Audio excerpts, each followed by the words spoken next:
स्वागत है आपका हमारे यूट्यूब चैनल केन अकेडमी में। हम आ चुके हैं आपके लिए वॉइस की अगली वीडियो को लेकर के। और आज हम वॉइस के बचे हुए अपने सारे रूल्स को कंप्लीट करेंगे और उसके बाद फिर हम वॉइस के प्रैक्टिस की ओर चलेंगे। तो आज जो भी हमारे इम्पोर्टेंट रूल्स बचे हुए हैं हम उसे पूरा करेंगे और हम आगे की तरफ चलेंगे। तो आइए बिना किसी देरी के वीडियो को स्टार्ट करते हैं। जैसा कि हमने important question word who, whom, विच, इन सब का वॉइस कंप्लीट कर लिया था। अब हमारे पास वॉइस करने की बारी आ गई है, अ, जिसको हम कहते हैं कि पैसिव विदाउट एजेंट। माने जैसे हमने आपको इंडेफिनिट प्रोनाउन के बारे में बताया था कि इंडेफिनिट प्रोनाउन में नॉर्मल क्या होता है कि समवन, एवरीबॉडी, ये सब जब आते हैं तो आप बाई लगाकर इसे पैसिव वॉइस में नहीं लिखते हैं। ऐसे ही कुछ पैसिव बनेंगे जो विदाउट एजेंट होंगे। जैसे कि एक एग्जांपल ले लिया जाए, अगर रॉबर्स लूटेड द शॉप, डकैतों ने दुकान को लूट लिया। अगर इसका पैसिव वॉइस बनाना हो तो हम क्या करेंगे कि इसे सब्जेक्ट बनाएंगे। ऑब्जेक्ट से सब्जेक्ट बनाते हैं, पास्ट इंडेफिनिट टेंस है तो हेल्पिंग वर्ब इसका वाज लगाएंगे, द शॉप, और इसका थर्ड फॉर्म लिखेंगे लूटेड। अब यहाँ पर हम बाई लगा के रॉबर्स नहीं लिखेंगे क्योंकि जो ये पैसिव बन रहा है वो बाई प्लस एजेंट इसमें नहीं लिखा जाएगा। वो इसलिए नहीं लिखा जाएगा क्योंकि जब हमारे सेंटेंस में जो हमारा सब्जेक्ट होता है वो इनडेफिनिट होता है। एक्चुअली हमें पता नहीं होता कि वो है कौन, हमने उसको अनिश्चित तरीके से बताया है तो हम वहाँ पर बाई लगा के नहीं लिखते हैं। ऐसा हमने इंडेफिनिट प्रोनाउन में भी किया था और आज हम यहाँ भी देख रहे हैं। दूसरा जैसे आ गया कि पुलिस अरेस्टेड द थीप्स, चोर को गिरफ्तार किया। ऑब्जेक्ट है, सब्जेक्ट बनाएंगे, प्लूरल है तो वेयर लगाएंगे, इसका थर्ड फॉर्म होगा the thieves were arrested by police. यही चीज़ हमें नहीं करना है, ये वाला जो चीज़ है वो हमें नहीं लिखना है क्योंकि विदाउट एजेंट होगा। द थीप्स वेयर अरेस्टेड, बस यही हमारा सही है। जैसे हम कोई चीज़ लिख दें जो सबके लिए हो, नैतिक कर्तव्य हो, एडवाइस हो, जैसे we should respect our teacher, हमें अपने अध्यापकों का सम्मान करना चाहिए। तो यहाँ पर ऐसे केसेस में हम क्या करते हैं कि बाई प्लस एजेंट नहीं करते, यानी आवर टीचर को हम लिखेंगे, सब्जेक्ट मॉडल वर्ब है, हमने आपको बताया था कि मॉडल वर्ब जब आता है तो शुड और वो मॉडल वर्ब लगाते हैं फिर बी लिखते हैं। तो our teacher should be respected, ये हो जाएगा। अब बाई लगा के अस नहीं लिख सकते, रूल ये होता है कि बाई लगा के अस लिखें, पर ऐसा हम नहीं करेंगे। ऐसा हम इसलिए नहीं करेंगे क्योंकि ये चीज़ें जो है सबके लिए है, ये किसी पर्टिकुलर इंसान के लिए नहीं है, ये इनडेफिनिट है, ये अनिश्चित है ये चीज़, तो ऐसा हम नहीं करते। ये था आज का हमारा पहला। अब हम ऐसे ही आगे की तरफ चलते हैं, रूल नंबर 2 की तरफ चलते हैं। रूल नंबर 2 क्या कहता है, तो हमने आपको जैसा कि जो इंडेफिनिट प्रोनाउन था वो भी बता दिया था, मॉडल वर्ब का कैसे बनता है वो हो गया था, और जब हेल्पिंग वर्ब के साथ टू लग जाए, have to, has to, I, is to, am to, इसका भी हो गया था। अब हम मिसलेनस की तरफ चलते हैं। तो मिसलेनस में हमने आपको बताया था कि नो और ओब्लाइज के साथ टू लगते हैं, लेकिन कुछ ऐसे भी पैसिव वॉइस हैं जिसमें टू नहीं लगता। तो ऐसे कौन कौन से शब्द हैं जिनके साथ हम टू के अलावा और भी चीज़ों का प्रयोग करते हैं, आज हम उसे देखने वाले हैं। तो हमारे पास सबसे पहला शब्द आता है नो। नो के साथ आप जानते हैं कि हमेशा टू का यूज़ होता है पैसिव वॉइस में। फिर हमारे पास शब्द आता है एनॉय। एनॉय माने होता है गुस्सा करना, क्रोधित होना, किसी पे चिढ़ जाना। हमारे पास आता है सेटिस्फाइड। ये जो दोनों शब्द हैं इनके साथ पैसिव वॉइस में हमेशा विथ का यूज़ करते हैं। ठीक। हमारे पास जैसे भी और भी वर्ड्स हैं, जैसे सरप्राइज्ड, जैसे अमेज्ड, जैसे शॉक्ड, जैसे वेक्स्ड। इन सब के साथ पैसिव वॉइस में हम क्या करते हैं, एट का यूज़ करते हैं। इसके साथ टू लगाते हैं, इनके साथ विथ लगाते हैं, इनके साथ एट का यूज़ करते हैं। और भी हमारे साथ हैं, जैसे हमारे साथ इसमें हम विथ में हम प्लीज्ड भी लिख सकते हैं। एक प्लीज्ड भी अच्छा वर्ड है। प्लीज्ड माने प्रसन्नचित या खुश होना, इसके साथ भी लगाते हैं। जैसे हमारे पास आ जाता है इंटरेस्ट, हमारे पास आ जाता है कॉन्टेन। इन सभी शब्दों के साथ पैसिव वॉइस में इन लगाते हैं। तो ये अलग अलग वर्ड्स हैं, अलग अलग तरीके से इसमें हम यूज़ करते हैं। नो और ओब्लाइज के साथ टू, प्लीज्ड, एनॉय और सेटिस्फाइड के साथ विथ। प्लीज्ड माने प्रसन्नचित, एनॉय माने क्रोधित, सरप्राइज्ड आश्चर्यचकित, अमेज्ड माने भी आश्चर्यचकित, शॉक्ड, वेक्स्ड। इन सारी चीज़ों के साथ हम एट का यूज़ करते हैं।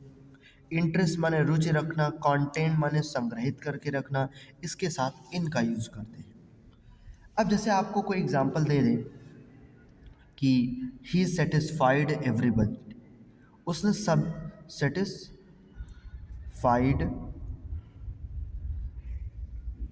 ही सेटिस्फाइड,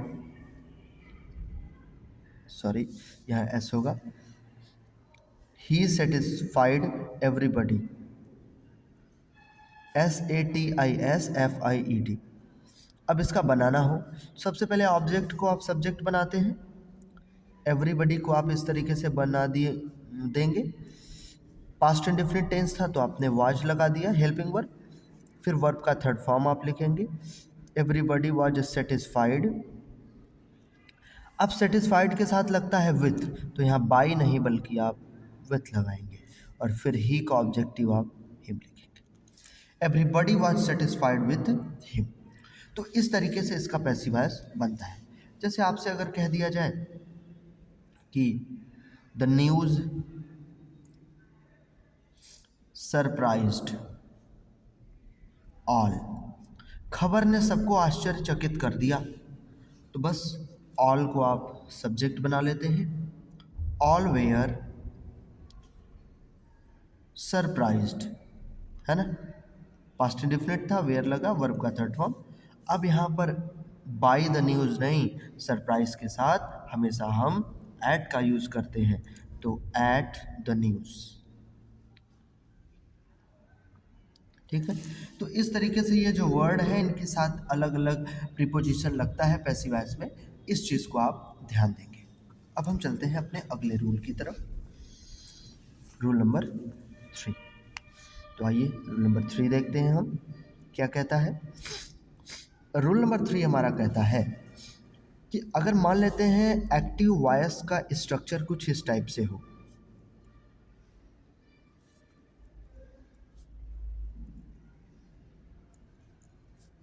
ऐसे